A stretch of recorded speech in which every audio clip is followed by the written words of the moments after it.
Hi guys, இன்றைக்கி என்ன பார்க்க போகிறோம் அப்படின்னா சிக்கன் லிவர் கிரேவி.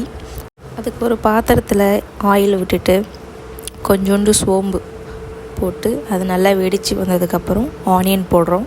நெக்ஸ்ட் பச்சை மிளகாய் நல்லா போட்டு வதங்கினதுக்கப்புறம் அதுக்கப்புறம் டொமேட்டோவும் போட்டு நல்லா வதக்கிட்டு அது மேலே லைட்டாக தேவையான அளவு உப்பு போட்டுட்டு நல்லா போட்டு அதையும் வதக்குறோம். வதக்கி முடித்த பின்ன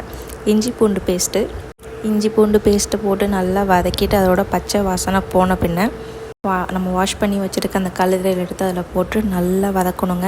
வதக்கி கொஞ்சம் நேரம் மூடி வச்சுருங்க. மூடின பின்ன சிக்கன்லேயே தண்ணி கொஞ்சம் விடும் இல்லைங்களா, அந்த தண்ணியே போதுமானது. நம்ம எக்ஸ்ட்ராலாம் தண்ணி ஊற்ற வேண்டியதில்லை. மஞ்சத்தூள் 1 டீஸ்பூன் காரப்பொடி போட்டுட்டு கருவேப்பிலையை கொஞ்சமாக எடுத்து அதில் போட்டுக்குங்க. அங்கே நம்மளோட chicken liver gravy ready. Video பிடிச்சிருந்தால் லைக் பண்ணுங்கள். அப்படியே பக்கத்தில் சப்ஸ்கிரைப் பட்டனை தட்டி விட்டுருங்க.